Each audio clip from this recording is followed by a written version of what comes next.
We've got a new update on the Marvels. The executive producer, Mary Livanos, claims that the movie will actually deconstruct Brie Larson's Captain Marvel. I've already seen people reacting to this article saying, how do you deconstruct a plank of wood? But jokes aside, let's get into what Livanos had to say here. She spoke in an interview with Total Film about how the film's three main characters will interact with each other. She begins with the relationship between Teyonah Parris' Monica Rambeau and Larson's Carol Danvers. She says, the notion that Monica Rambeau and Carol Danvers' paths would cross has been something that's been in the works for quite some time. They already did when in the first movie, Monica was a child when Carol Danvers was visiting Maria Rambeau and trying to recollect her memories, if you happen to remember that film. It was discussed when making Captain Marvel if the adult friendship might be between Monica and Carol, but we ultimately decided on Monica's mother, Maria, so that in the future we could have Monica Rambeau grow up, be her own hero, and feature a reunion between Carol and Monica that could evidence how sometimes difficult, estranged, family-esque relationships could be.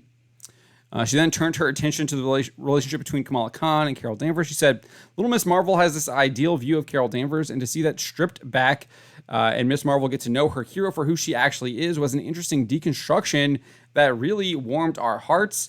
We all are prone to fall into similar trappings when it comes to hero worship. You think that heroes can fix any problem, but in this movie, we actually examine how sometimes decisions you make in an attempt to make things better can sometimes make things worse and have a cascading effect that spirals out of your control.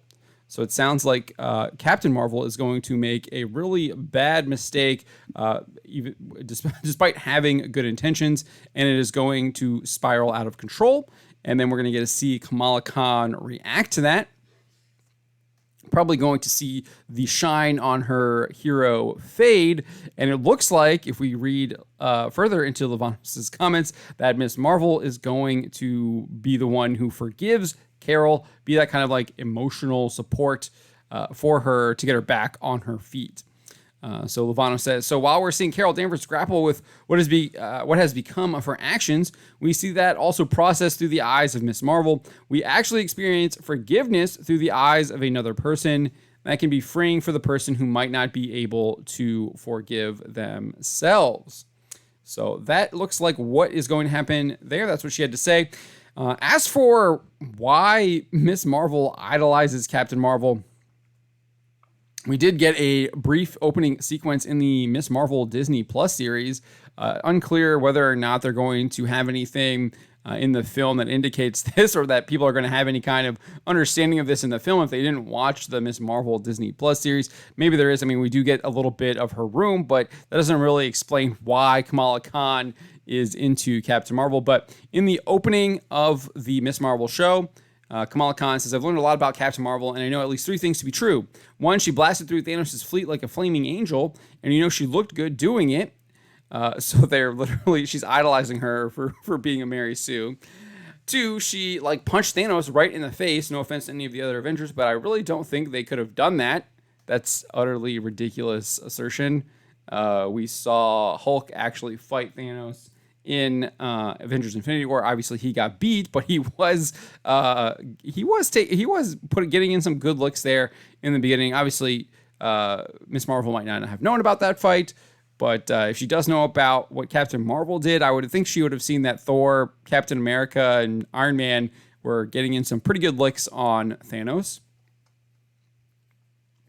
And then she goes on and says, and three, sometimes someone can come out of nowhere and do something amazing. I know some of you think, well, she abandoned the people of Earth, but look, it's not true. Obviously, we don't know exactly what she's been up to. Well, then how do you know it's not true if you don't know what she's been up to? But maybe she just needed a break, Can't a woman just live? So we've got some weird feminist messaging here at the end as to why she's idolizing her. That's why she idolizes her. It doesn't, she destroyed Thanos' fleet, and she punched Thanos, and someone can come out of nowhere and do something amazing. I guess because she just randomly showed up after previously being on Earth in the 90s and fought in the battle, I guess. I don't know. Weird ways to idolize her. It's unclear how. I guess maybe she just has this blanket idolization of her, and then obviously Carol's going to make some obviously terrible mistake, leads to bad consequences that'll probably affect Kamala Khan in some way.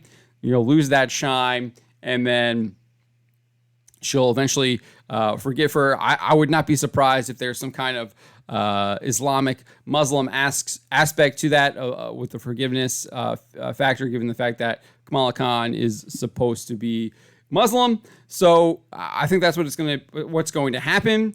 But I still don't understand how you're going to deconstruct Captain Marvel when, again, there isn't really anything there to deconstruct. We don't really.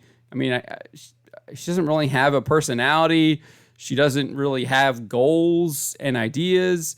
I guess her main goal at the end of the film was she was going to go stop the Supreme Intelligence and put an end to the Kree Skrull War. So my guess is maybe she does indeed do that off screen. Maybe we get a little bit of that on screen, and that leads to whatever consequences that bring about this film. Potentially, you get this Ben, gender swapped character, comes in, fills the power vacuum left by the Supreme Intelligence, much more radical type person, and leads to a lot of costly mistakes, people getting killed, etc., etc.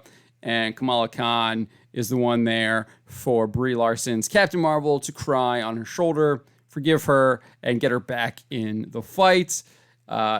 I mean, at least they're doing it to a female character now, but to me, this just sounds like what they did to Luke Skywalker, what they did to Obi-Wan Kenobi, what they did to Indiana Jones. Just the only difference here is that no one really cared about Captain Marvel, but it does indeed seem to be the same type of storytelling, and I just have zero interest in that type of storytelling because I just find it completely and utterly disingenuous.